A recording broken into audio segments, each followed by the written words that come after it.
I run this house, my boyfriend yelled while gaming on my couch. Next day, the locks changed. He ran his mouth outside instead. I'm Lily, 28, female. Last night, I sat in my living room, the glow of the TV flickering while my boyfriend, Tyler, 30, male, screamed into his headset at whatever game he was obsessed with that week. I had just gotten home from a double shift at the hospital. My body ached, my scrubs smelled faintly like antiseptic, and all I wanted was to collapse on my couch. My couch. But there he was, sprawled across it like some kind of king, empty soda cans on the coffee table, his shoes kicked off right onto the rug I saved up for months to buy. When I asked him, quietly because I didn't want to start a fight, if he could at least pause for a second so I could sit down too, he ripped his headset off and snapped, "Don't tell me what to do. I run this house." He said it loud, like he wanted the neighbors to hear. Like the words could somehow erase the fact that his name wasn't on the lease, that he didn't pay a dime toward rent or utilities, that the only groceries he ever brought home were energy drinks and frozen pizza rolls. Something inside me shifted. He'd said plenty of disrespectful things before, brushed me off, made jokes at my expense, but this was different. I run this house. The audacity of it. This house I fought tooth and nail to afford, where every piece of furniture was dragged in by me, where I scrubbed floors after 12-hour shifts because I cared about having a home, not just a place to crash. I didn't argue. Not that night. I let him gloat, let him go back to screaming into his game, let the words rot in the air between us. But I barely slept.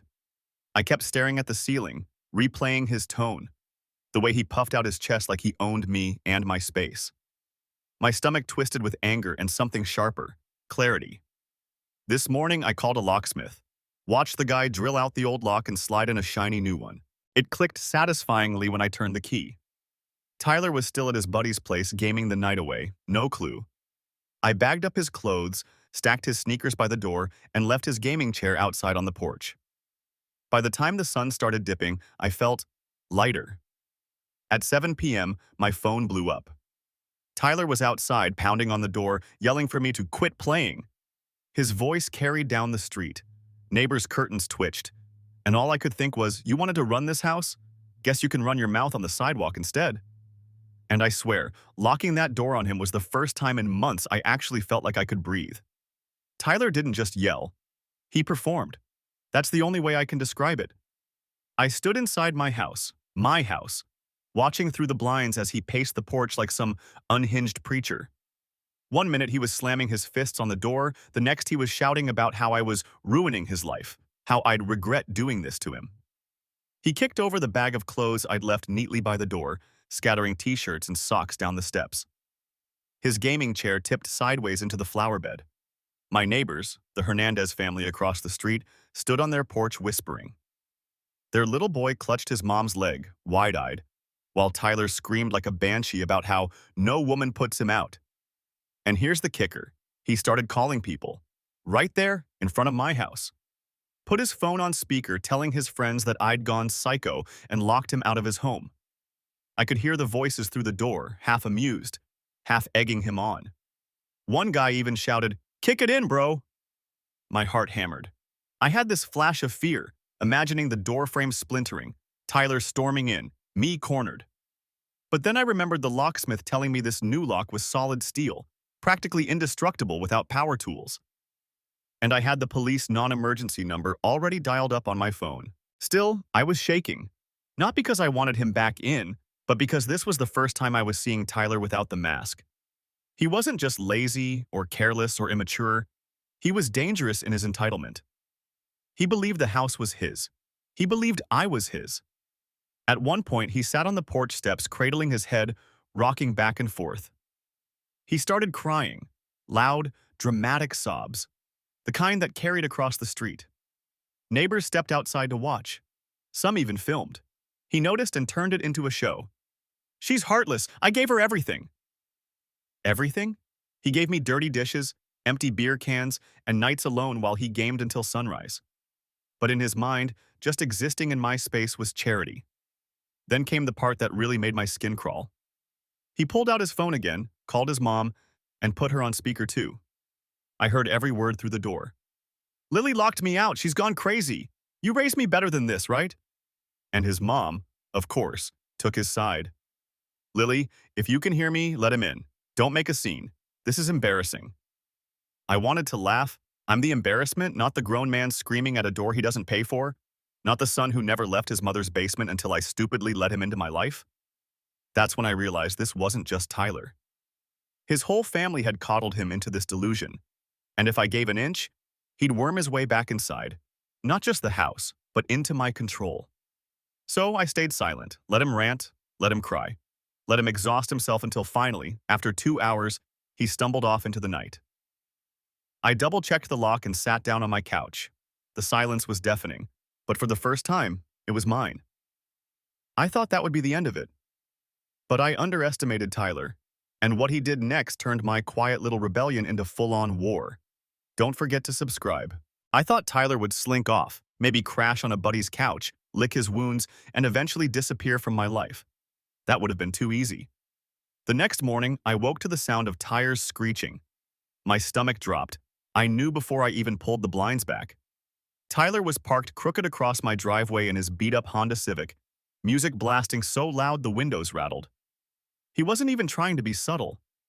When I stepped outside, coffee in hand, hoping to at least start my day in peace, he rolled his window down and yelled, "You think you won? You think you can just toss me out like trash?" His eyes were bloodshot, his hair a mess. He hadn't slept. I told him flatly, "You don't live here anymore, Tyler. Leave." My voice was steady, but inside my pulse was racing. He laughed, this sharp, ugly sound, and stepped out of the car. He had one of my throw pillows in his hand, waving it like some kind of trophy. "You forgot to pack this. Guess that means I still belong here, huh?" Then right in front of me, he tore it open. Feathers burst everywhere, floating down onto the driveway like snow. Neighbors came out again. I caught Mrs. Hernandez shaking her head, muttering something in Spanish to her husband. Tyler saw them too, and instead of backing down, he ramped it up. He started yelling about how I was a user, how I'd trapped him just to humiliate him. He even screamed that I'd cheated, a complete lie, but loud enough for everyone to hear. My face burned. I wanted to scream back to defend myself, but I knew giving him my energy would only feed him. So I pulled out my phone and recorded. "Keep going, Tyler," I said, loud enough for the camera to catch. His face twisted when he realized what I was doing. "Delete that!" he barked, lunging toward me. I backed up fast, heart pounding, but he stopped short when Mr. Ms. Hernandez shouted from across the street, "Hey, you touch her, and I'm calling the cops!" For a second, Tyler froze, like a kid caught stealing candy. Then he spat on the pavement, feathers still clinging to his hair, and stormed back to his car. He peeled off, but not before screaming, "You're gonna regret this, Lily. I swear, you'll regret it." I stood there shaking, the video still rolling in my hand. I had proof now, not just of his tantrum, but of his threats. Still, a chill ran through me. Tyler wasn't the type to let things go. His pride had taken a hit, and a man like him, coddled, entitled, fragile, would rather burn everything down than admit defeat. That night, I didn't sleep again. Every creak of the house had me on edge. I kept replaying his words, "You'll regret it." And sure enough, Tyler made good on that promise. He wasn't just going to shout on porches anymore. He was about to take things to a level that made me realize just how unstable he really was. Tyler didn't come back the next day, or the day after. For about 48 hours, I let myself believe maybe he'd gotten the message, that maybe humiliating himself in front of the entire street had burned enough pride out of him to keep him gone. But then came Monday. I was halfway through my shift at the hospital when one of the nurses came up, hesitant. Lily, there's a guy at the front desk asking for you, says he's your boyfriend." I swear my blood went cold. I walked out to the lobby and sure enough, Tyler. Standing there in his wrinkled hoodie, holding a grocery store bouquet like some twisted rom-com scene. He spotted me instantly and grinned wide, like none of this had happened. "Babe, there you are." My coworkers were staring. Visitors were staring. My supervisor's office door cracked open. Tyler strode right up to me, flowers outstretched, voice booming. "I forgive you, okay? We can stop this nonsense now. Let's just go home." Home. That word made me want to scream. I tried to keep my voice low, professional. Tyler, you need to leave, now. But of course he didn't. He thrived on the audience. His smile twisted into this pitying look, like I was the crazy one. See how she treats me? He announced to the room. After everything I've done for her? I wanted to crawl out of my skin. Here I was, a nurse who prided herself on professionalism, standing in front of patients and coworkers while my ex turned my workplace into a circus. Security had to escort him out. He didn't resist, but as they led him away, he shouted over his shoulder, "This isn't over, Lily. You can't just erase me." By the time I finished my shift, my phone was flooded. Voicemails from unknown numbers, fake social media accounts tagging me in garbage posts, a string of texts from Tyler himself. "You embarrassed me at the hospital. Everyone thinks you're heartless now. Wait until your friends find out who you really are." And the kicker, a photo. He'd driven past my house while I was at work and taken a picture of my car in the driveway. No caption, just proof he'd been there. That night, I sat on my couch staring at my locked door, heart thudding. It wasn't just tantrums anymore. It was stalking. He wanted me to know he could show up anywhere, anytime. And in that moment, I realized I couldn't just keep reacting to Tyler's chaos. If I wanted peace, if I wanted to reclaim my life, I'd have to get ahead of him. He thought he ran this house? Fine. It was time to show him exactly who was in charge. And that's where my plan began. Don't forget to subscribe.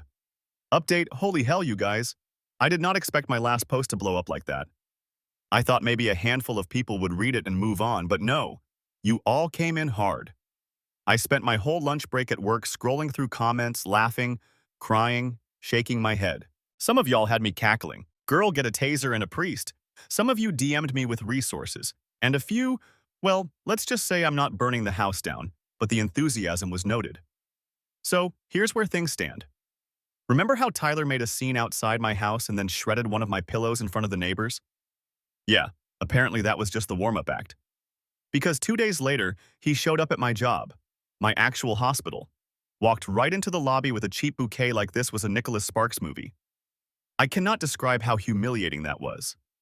Patients, coworkers, even my supervisor saw him putting on this performance about how he was forgiving me, like I was the problem. Security had to escort him out while he yelled about how I couldn't erase him. I wanted to sink through the floor. And here's the part that really rattled me. Later that night, he sent me a picture of my own car in my driveway. No caption, nothing. Just, I was here. I can get close to you. My stomach dropped when I saw it. The comments some of you left were spot on. Tyler isn't just being petty. He's unstable. This is about control, and he's unraveling because I took it away. A lot of you told me to document everything, and I've started. I've got videos of him screaming on the porch, texts, voicemails, screenshots, even neighbors who said they'll vouch for me. Here's the thing. I'm done reacting. I'm done letting him dictate how scared or embarrassed I feel. You all reminded me, I run this house, I pay the bills, I make the rules, not him. So I'm flipping the script. Tyler thinks he can control the narrative by screaming lies in public and dragging his mommy into it. Fine. Two can play that game. I've already got something brewing that's going to strip away the last shred of power he thinks he has. And when it hits, it'll hit in a way he can't talk his way out of. Stay tuned, because the locks were just step one. What comes next? Let's just say Tyler is about to find out what it feels like when the whole neighborhood sees the real him. Tyler couldn't stand being ignored. That was his poison. Silence. And after I stopped responding to his texts, stopped opening the door when he lurked outside, he escalated. Of course he did. It started small. Scratches down the side of my car one morning. At first I thought it was an accident until I spotted the faint outline of a shoe print on my bumper. Then came the garbage. Someone, gee, I wonder who, dumped 2 full bags of fast food trash onto my lawn. Greasy wrappers spread across the grass like confetti. The final straw was Wednesday night. I got home late, exhausted, only to find the side of my house spray-painted in giant red letters. Liar. My stomach lurched. I stood there in the dark, hands trembling, staring at the word dripping down my siding. The audacity. The cowardice. And then, my phone buzzed. Tyler again, this time a video. Him, smirking at the camera, can of spray paint still in his hand. You think you can humiliate me, Lily? Let's see how you like everyone knowing what you are. Something inside me snapped. Not fear this time. Rage. Pure, steady rage. Because Tyler wasn't just trying to scare me, he wanted to rewrite the story. He wanted to make me the villain so he could keep pretending he was some poor, wronged man-child. That's when my plan crystallized. Remember how my neighbors had seen everything? The tantrum on the porch, the pillow shredding, the screaming? Well, I had video of that. I had his texts. I had his threats saved, his spray paint confession in my inbox. He thought he controlled the narrative, so I decided to give him an audience. The next day, I called Mrs. Hernandez, asked if she'd be okay with me sharing her video of him outside my house. She didn't even hesitate. He embarrassed himself in front of my kids, Lily. Post it. So I did. I made a simple neighborhood Facebook post. Just facts. Reminder to everyone on street name. This man does not live here, but he's been trespassing, vandalizing, and harassing. For everyone's safety, here's proof. Attached, a clip of him screaming, "I run this house!" at my locked door while my neighbor's curtains twitched in the background. Another of him tearing apart the pillow, feathers flying. Screenshots of his threats, his own spray paint confession. It spread like wildfire. Within hours, people were commenting. That's the guy who was yelling outside at 2 a.m. I saw him lurking by the mailboxes last week. Even someone from his old job chimed in. Not surprised, he always had anger issues. Tyler wanted to be seen as the victim. Instead, the entire neighborhood saw him for what he was, a screaming, destructive liar. And when I tell you the fallout made him unravel even more, that's an understatement. The Facebook post wrecked him. Tyler couldn't stand the humiliation. For once, people weren't nodding along with his lies. They were laughing at him, calling him unstable, tagging the police page. He'd wanted attention, but not like this. And Tyler didn't know how to handle being the joke. 2 nights after I posted, I woke up at 3 a.m. to banging. Not just knocking, slamming. The kind that shakes the frame. My heart pounded as I peeked through the blinds. There he was again, hoodie pulled low, stomping his fists against my door like a toddler mid-tantrum. "Open up, Lily! You think you can embarrass me?" he screamed, voice cracking. "You think you're safe in there?" That last part chilled me. I grabbed my phone and dialed 911 without hesitation. While I was on the line with dispatch, Tyler kept escalating.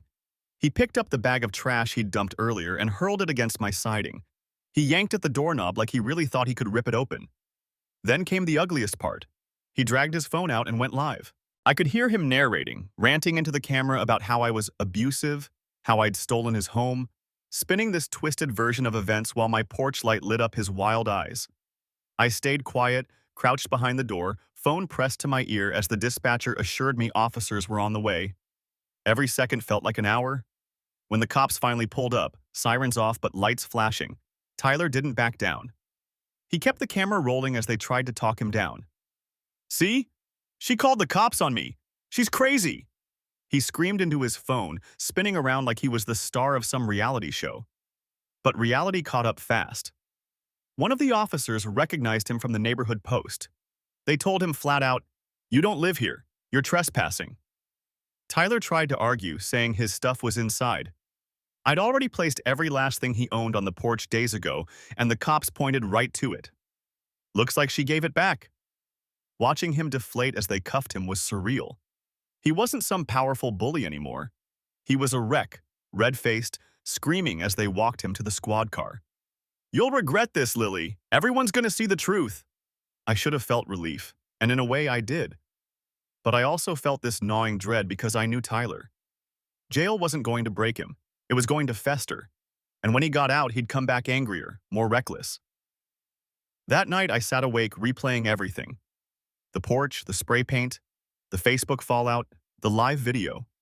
He wanted to control the story, but now the whole town knew him as the unstable guy who tried to run a house he didn't even pay for. And still, his voice echoed in my head. "You'll regret this." I knew an even bigger storm was coming. Update 2. Yeah, it got worse before it got better. First off, thank you to everyone who followed along and left advice after my last update. Some of you were dead serious about pepper spray, cameras, even moving states. Others sent me DMs like, "Girl, marry the locksmith. He's the only man in this story with a job." I laughed harder than I have in weeks reading that one. So here's the deal. Tyler got arrested that night. Trespassing, disorderly conduct, resisting when they tried to cuff him. Watching him get shoved into the back of that cruiser felt like the first deep breath I've had since this started. But if you thought that was the end, buckle up. He was out by the next afternoon. Not sure who bailed him out. Probably his mom, since she's been enabling him since birth. But the second he got his phone back, he went nuclear online. He doubled down on this weird victim act, posting some half-baked Facebook Live about how I stole his home and framed him. Except the neighborhood already had receipts. People flooded his comments with screenshots of his threats, the spray paint video, everything. Some even tagged the police page like, "Here's the guy you arrested last night." And here's where it gets messy. Tyler's mom actually showed up at my door. Knocked, polite, unlike her son. But the second I opened it, she launched into this speech about how I'd ruined her baby's reputation. She said boys will be boys, that I should have just let him blow off steam, that airing private matters online was cruel. I told her straight up, "Your son screamed at my neighbors, vandalized my home, and tried to break into my house. That's not private. That's dangerous." She huffed and stormed off, muttering about lawyers. But here's the twist. What she didn't realize is I've been documenting everything. Every text, voicemail, video, neighbor's statement, even her little lecture on my porch. I've got a digital folder so thick it could crush his entire victim act in one sitting.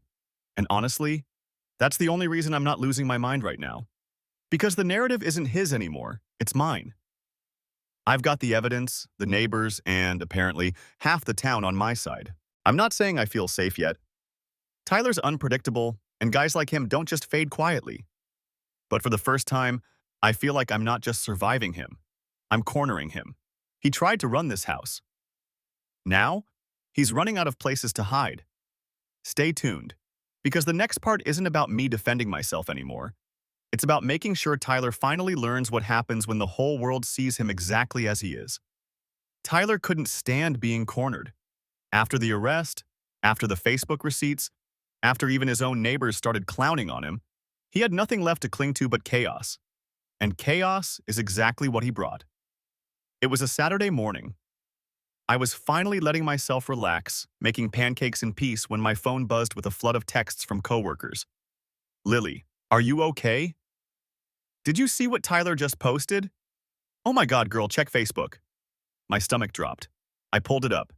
And there it was. Tyler had gone live again, but this time he wasn't just screaming. He was outside my hospital, camera in hand, pacing like a rabid dog. "See this?" he said, pointing at the building behind him. "This is where she works. This is where the liar hides all day after she ruined my life. Everyone in there thinks she's some angel nurse. Nah, she's a manipulator. She's evil." He turned the camera on himself, wild-eyed, ranting. "She locked me out of my house, trashed my stuff, then lied to the cops. And now the whole neighborhood's against me because she spread lies. But I'm not going down alone. Everyone's gonna know the truth." And then he dropped my full name, my workplace. He said it all out loud for hundreds of viewers. My hands shook so hard I nearly dropped my phone. This wasn't just harassment anymore. This was targeted. He was trying to ruin my career, to put me in danger. Security had to remove him from the hospital property again. And this time, my supervisor pulled me into her office. She wasn't angry, thank God, but she was concerned. "Lily, he's unstable. We need to file a workplace safety report, and you need a restraining order, now." I drove home with my stomach in knots. Tyler had always been reckless, but this was something else. He was desperate. He was unraveling. And desperation makes people dangerous. That night, I couldn't sleep. I sat on the couch, staring at the folder of evidence on my laptop. The porch video, the spray paint confession, the live streams, the texts, his mom's lecture, all of it. And then an idea hit me. Something poetic. Something final. Tyler wanted to run this house? He wanted everyone to see me as the villain and him as the victim? Fine. Let's give him the spotlight he craved. Except this time, I'd be the one directing the show. I started drafting. A compilation video. Every clip, every threat, every meltdown, stitched together in chronological order. A story he wrote with his own behavior. By the time I was done, it was brutal. Unfiltered. Inescapable. I didn't post it yet. I saved it. Because the timing had to be perfect. Tyler was going to make one last play. I could feel it. And when he did, I'd hit upload. And that would be the end of him. I didn't have to wait long for Tyler's final stunt.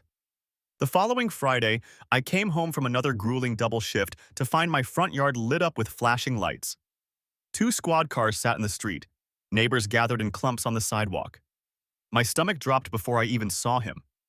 There was Tyler, on my lawn, shirt half torn, screaming at 2 cops trying to calm him down.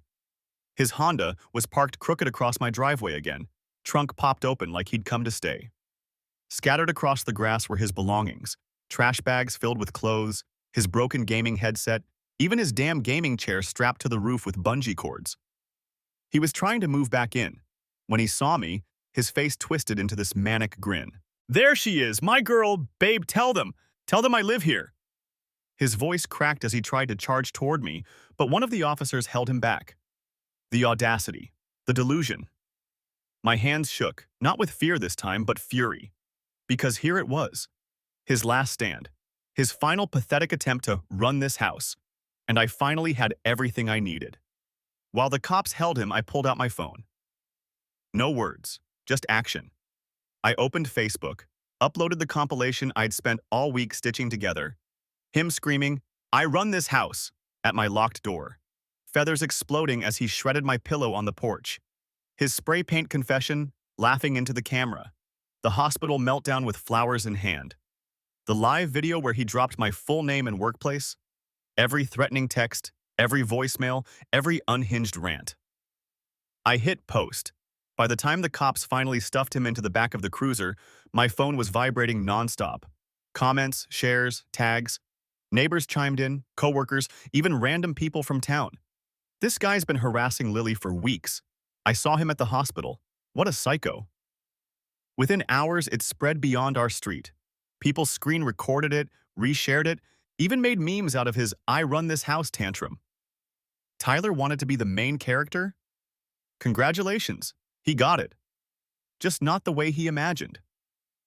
And here's the best part. His mom called me again. This time her voice wasn't smug. It was frantic. "Take it down, please, you're ruining his life." I almost laughed. Me? No, Tyler ruined his own life. I just let everyone see it. Now, he's facing vandalism charges, a restraining order hearing, and a reputation he'll never scrub clean. People cross the street when they see him. His friends unfollowed him. Even his own job, part-time warehouse gig, let him go after the video started circulating. And me? My house is quiet again. My couch is mine. My locks are mine. My peace is mine. Tyler once screamed that he ran this house. But standing in my living room now with silence thick as a blanket and my keys resting on the counter, I know the truth. I run this house. Always did. Always will.